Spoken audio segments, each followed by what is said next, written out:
Hai semuanya, balik lagi bersama gue dan kali ini gue bakalan bawain 3 cuplikan mengerikan dari polisi setelah intro berikut ini.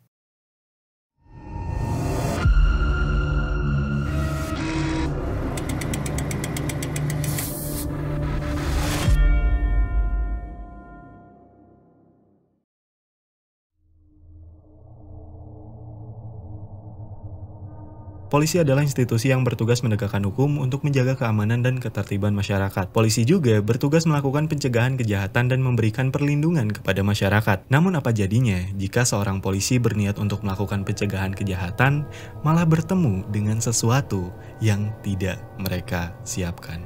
Pada 22 November tahun 2021, dua polisi didatangkan ke sebuah rumah setelah pemilik dari rumah tersebut melaporkan adanya seorang penyusup. Rumah itu sendiri merupakan rumah yaitu sebuah homestay atau rumah yang disewakan untuk beberapa hari. Namun pada malam itu, pemilik rumah yakin tidak ada siapapun yang menginap. Tapi anehnya, dia melihat pintu depan rumah terbuka. Karena itulah, dia menduga ada seseorang yang membobol rumahnya. Ia pun segera menelpon polisi dan didatangkanlah 2 orang polisi ke rumah itu dengan sebuah body cam di badannya. Lalu kedua polisi itu langsung melakukan penyisiran ke dalam rumah itu. Namun, mereka malah menemukan sesuatu yang cukup aneh.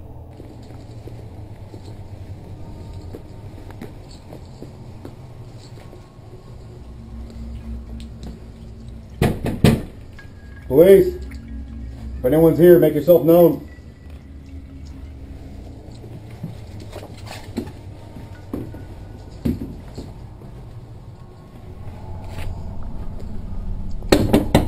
Police.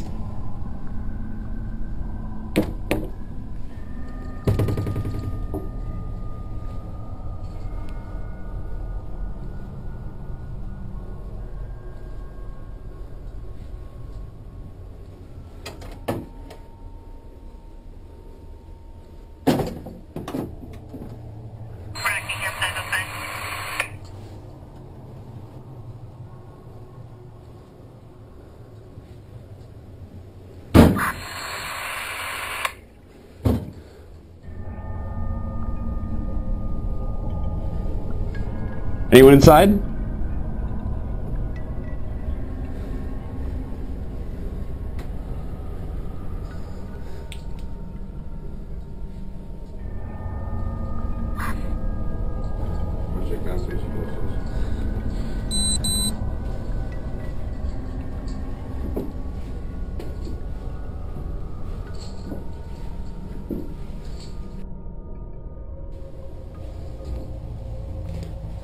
Police!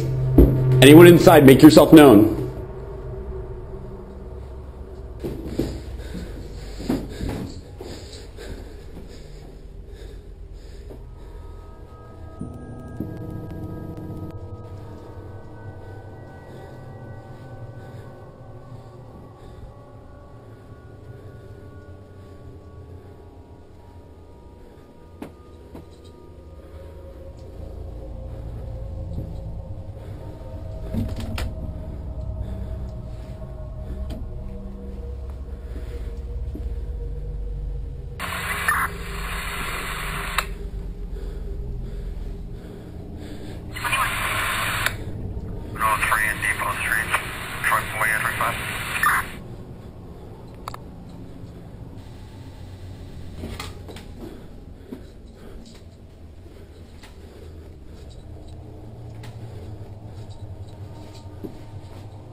Downstairs clear.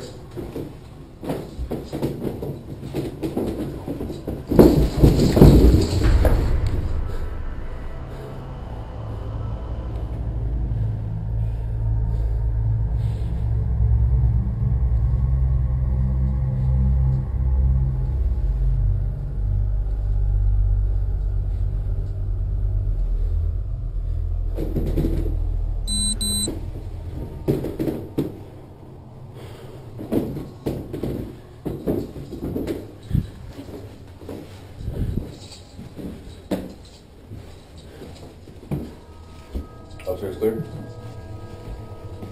Yeah, we're good. Bukannya menemukan penyusup, mereka malah menemukan hal aneh yang terjadi di rumah itu. Beberapa kali, pintu di lantai 2 terbuka secara perlahan, namun tidak ada siapapun di sana. Dan bahkan terdengar langkah kaki yang sangat jelas ketika polisi ini mencoba untuk turun dari lantai 2. Downstairs clear.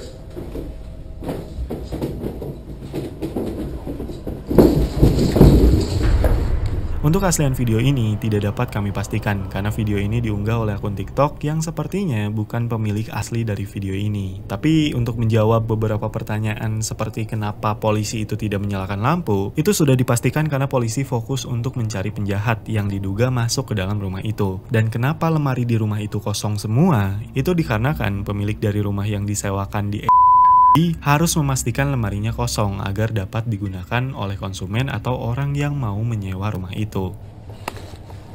Downstairs clear.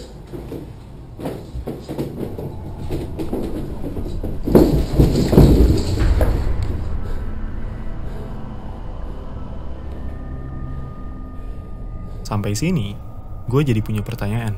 Polisi itu dilatih nggak sih untuk situasi seperti ini?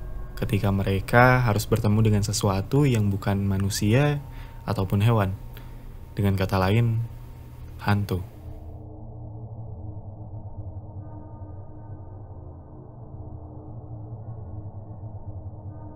Menjadi seorang operator 911 merupakan pekerjaan yang sulit karena mereka dituntut untuk bisa tenang dalam situasi apapun, terutama menghadapi orang yang mungkin sedang dalam bahaya. Namun apa jadinya jika seorang operator 911 menerima penelpon yang ternyata merupakan seorang pembunuh berantai? Kita akan mendengar rekamannya, lalu kita akan membahas apa yang sebenarnya terjadi. Don't talk, just listen. I'm sorry what I did to Compton. I couldn't help it. Don't know why I had to stab her. I am so upset about it. I keep getting drunk every night. I can't believe it's just like a big dream. I can't think of being locked up. If I get locked up, I'll kill myself. I'd rather kill myself than get locked up. I'll try not to kill anybody else. Fire emergency. Please don't talk, just listen. I'm sorry I killed that girl. I stabbed her 40 times. Kimberly Compton was the first one. Oh, my face. I don't know what's the matter with me. I'm sick. I'm going to kill myself, I think. Where are you? I'm just going to... If somebody dies with a red shirt on, it's me. I killed both of you. I'm sorry. I'll never make it to heaven. Calm down. Oh, you find me, I just stabbed somebody with an ice pick. I can't stop myself. I keep killing somebody. Yes, please, this is an emergency. Please send a squad to Pierce Butler Road, Molenberg Manufacturing Company, machine shop. Please, there's an ambulance too. There's a girl hurt there. Can you tell me what happened to her? Just hurry, she's laying on the ground in the back by the railroad tracks, by the edge here. Hurry. What's the address? I don't know. Who are you? Telepon tadi berasal dari seorang pria bernama Paul Michael Stefani yang melukai 5 orang perempuan dan 3 diantaranya meninggal dunia. Michael merayu korbannya dengan cara menawarkan tumpangan kepada mereka. Setelah itu, dia akan membawa mereka ke lokasi terpencil dan membunuh mereka dengan berbagai cara yang sangat sadis, seperti menusuk mereka menggunakan besi, pisau, pemecah es, bahkan sebuah obeng. Lalu dia akan menelpon polisi dan mengakui kejahatannya, seolah dia merasa bersalah, namun dia tidak berhenti melakukannya. It's me, I killed both of you. I'll never make it to heaven.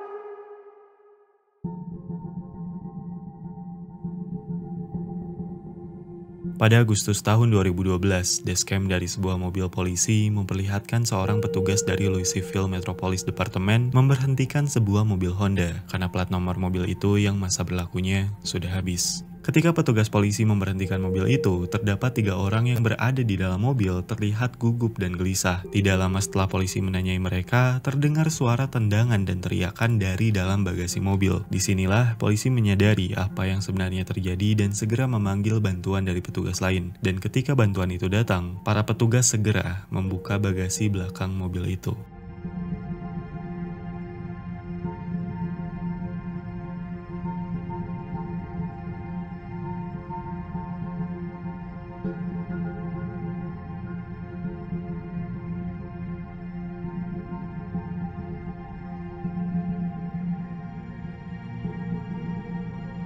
Mereka menemukan seorang pria yang terikat oleh handuk di lehernya dan tangannya terikat di belakang badannya. Dan ternyata pria yang ada di dalam bagasi merupakan pemilik dari mobil Honda yang diberhentikan oleh petugas karena plat nomor yang masa berlakunya sudah habis. Dan 3 orang yang ada di dalam mobil merupakan orang-orang yang mencuri mobil itu.